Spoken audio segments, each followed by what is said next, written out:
Oke, langsung saya mulai ya. Oke, selamat siang. Perkenalkan kami dari grup 3 kelas LLDA. Pada kesempatan kali ini, kami akan membahas tentang penerapan kecerdasan buatan atau AI di bidang medis. Sebelum masuk ke materi, kami akan perkenalkan diri kami dulu. Kami dari grup 3 kelas LLDA dengan anggota adalah saya sendiri, Arvin Aryadila Dias, kemudian ada Bapak Happy Yuni Purwanto, kemudian ada Bapak Muhammad Fadli Arsila, kemudian ada Pak Pamungkas Agung Pribadi, dan terakhir ada Bu Sherina Deborah Melinia. Untuk agenda presentasi kali ini, itu mulai dari pendahuluan sampai masa depan AI di bidang medis. Pertama-tama, apa itu AI dalam bidang medis? Jadi AI dalam bidang medis merupakan penerapan teknologi komputer yang dapat meniru kemampuan kognitif manusia dalam melakukan diagnosis, pengobatan, dan juga manajemen kesehatan.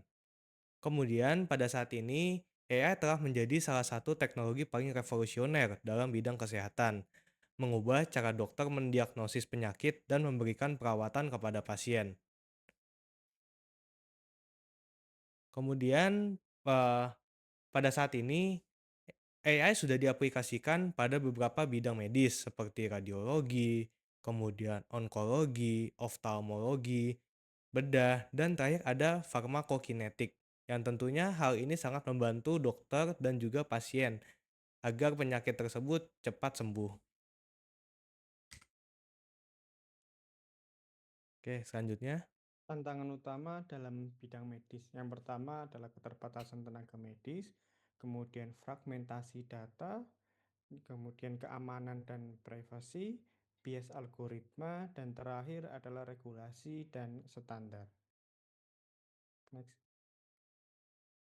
Kemudian dampak fragmentasi data medis. Itu konsekuensi fragmentasinya kita bagi menjadi 4.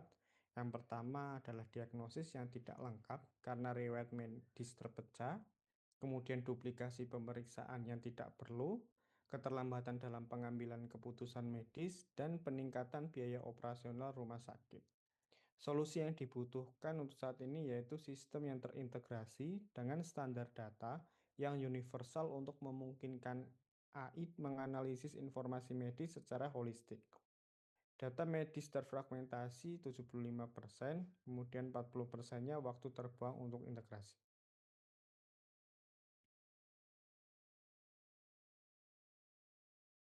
Oke, masuk kepada deep learning dalam analisis sistem medis. Jadi dalam deep learning ini, teknologi AI menggunakan jaringan saraf tiruan berlapis untuk menganalisis X-ray, CT scan, dan MRI yang dengan akurasi yang tinggi.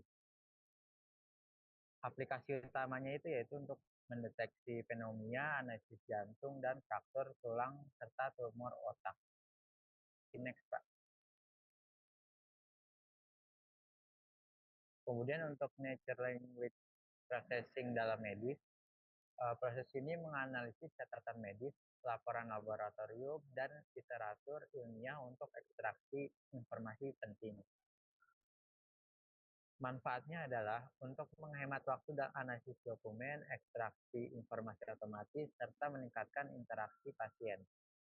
Dengan layanan tersedia secara 24/7 dengan akurasi responnya 95%.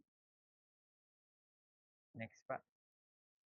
Kemudian untuk computer vision dalam bedah robotik, teknologi ini yang memungkinkan komputer dapat melihat serta menginterpretasikan gambar visual untuk membantu dalam prosedur bedah dengan presisi yang tinggi. Kemampuannya itu dapat mendeteksi organ, tracking pergerakan instrumen bedah, identifikasi area target operasi, dan paduan navigasi 3D. Proses bedah dengan CV ini yaitu melalui tahap praoperasi, intraoperasi, dan terakhir monitoring. Dengan tingkat akurasinya sebesar 99,9% dan pengurangan waktu 50%. Next, Pak. Kemudian ada studi kasus AI dalam deteksi kanker payudara. Penelitian di Harvard Medical School, AI ini dapat mengidentifikasi kanker payudara dengan akurasi setara dengan radiologis berpengalaman dan mengurangi false positif dan false negatifnya. Dengan hasil penelitiannya menunjukkan 94,5% sensitivitasnya dengan spesifitasnya sebesar 89,2%. Dengan dampak klinisnya, deteksi dini meningkat 15%, pengulangan biopsi tidak perlu 20%, peningkatan survival rate-nya 12%, serta efisiensi radiologis meningkat sebesar 40%. Next, Pak. Kemudian AI dalam manajemen rumah sakit. Yang pertama ada optimasi jadwal. Jadi AI ini dapat mengoptimasikan jadwal operasi sebesar 35%. Alur pasiennya prediksi dan optimasi alur pasien dari pendaftaran hingga discharge sebesar 45% pengurangan waktunya. Dengan early warning-nya, sistem peringatan dini untuk pasien yang kritis dengan pengurangan komplikasi sebesar 60%. Serta analytics-nya dashboard analitik untuk memonitoring KPI rumah sakit dan pengambilan keputusan strategis.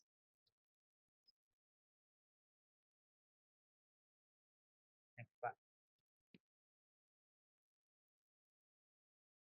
Untuk dampak ekonomi AI dalam kesehatan, pengurangan biaya operasional. AI membantu rumah sakit mengurangi biaya operasional melalui otomasi proses, optimasi sumber daya, dan pencegahan kesalahan medis.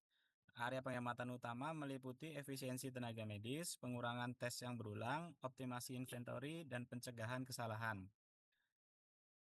Peningkatan kualitas pelayanan, waktu diagnosis lebih cepat, akurasi diagnosis meningkat hingga 95%, kepuasan pasien meningkat 35%, serta admission rate turun hingga 28%. Next. Tantangan implementasi AI di masa depan meliputi tantangan di bidang keamanan dan privasi data, interoperabilitas sistem, mitigasi bias algoritma, serta tantangan di bidang pendidikan dan pelatihan AI. Oke, next. Masa depan AI di dalam bidang medis bisa diterapkan di dalam sebagai asisten medis agentik, kemudian sebagai AI generatif medis, bisa juga di bidang telemedicine AI, kemudian di precision medicine, kemudian pengkodean klinis cerdas, dan predictive healthcare. Okay, next.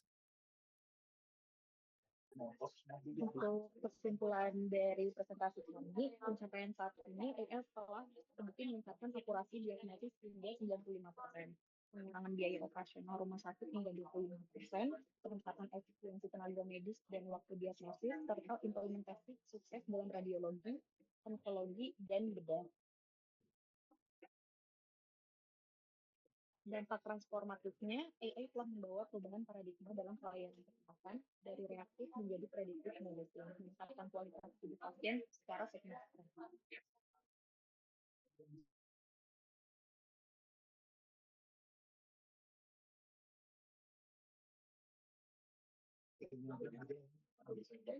Saran pengembangan di masa depan. Untuk rekomendasi strategisnya, pengembangan AI dalam bidang medis memerlukan pendekatan holistik yang melibatkan stakeholder dari berbagai sektor, baik bagian penguatan keamanan data, program pendidikan, regulasi dan standar, maupun kolaborasi multisektor.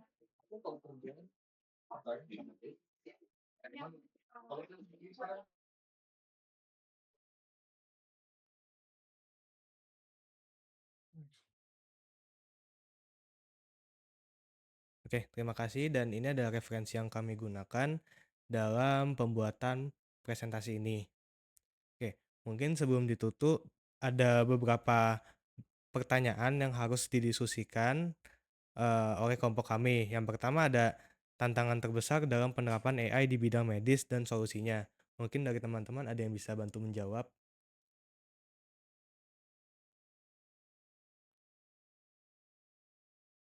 Mohon maaf Pak Pamungkas masih di mute.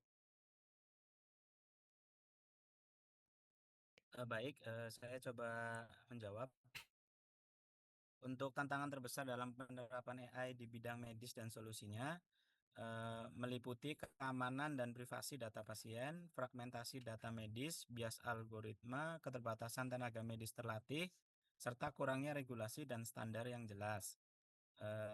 Menurut kelompok kami, solusi untuk masalah ini adalah setidaknya kita harus mengembangkan sistem terintegrasi dan adopsi standar data universal seperti FHIR agar AI dapat menganalisis informasi medis secara menyeluruh dan akurat.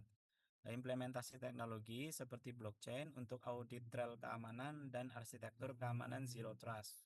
Federated learning untuk menjaga privasi data saat pelatihan model AI, program pelatihan dan pendidikan AI bagi tenaga medis, audit bias secara berkala dan diverifikasi dataset training.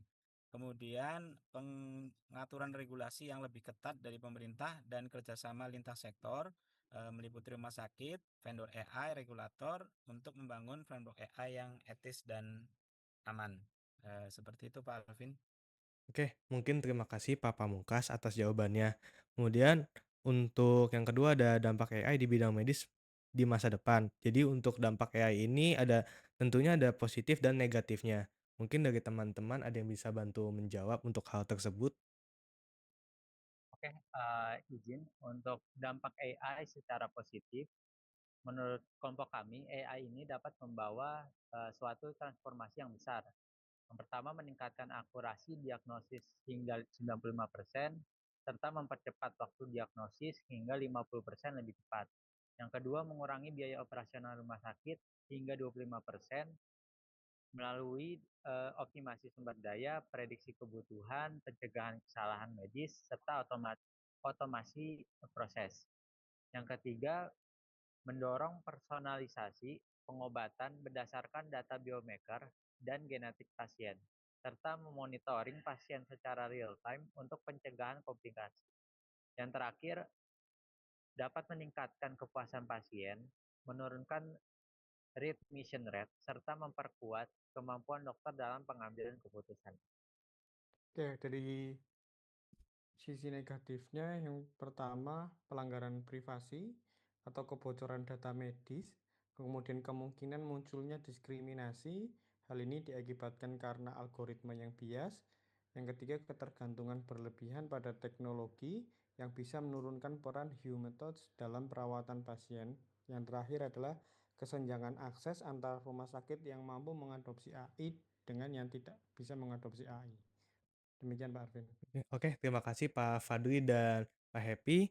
Mungkin terakhir inovasi AI ke depan dan juga usulan dari kelompok kami. Mungkin teman-teman ada yang bisa membantu.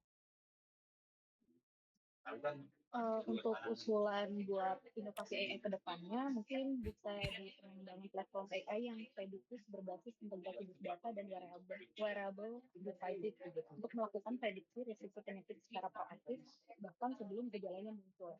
Alasan dan manfaatnya, dengan prediksi dan intervensi dini, pasien dapat mencegah terjadinya penyakit kronis atau komplikasi berat. Inovasi ini berpotensi merevolusi cara sistem kesehatan bekerja dari model reaktif ke model prediktif. Terima kasih Pak Alvin. Oke, terima kasih Bu Sherina terkait jawabannya. Mungkin sedikit pada penutup, jadi kelompok kami jadi mengetahui ya terkait pentingnya AI di bidang medis. Dan dari kelompok kami berharap AI di bidang medis menjadi maju dan tentunya membantu meningkatkan persentase kesembuhan pasien di masa depan. Mungkin sekian dari kelompok kami. Selamat siang. Terima kasih. Oke, 14 menit pas. Wah, pas. Recording stopped. Mantap.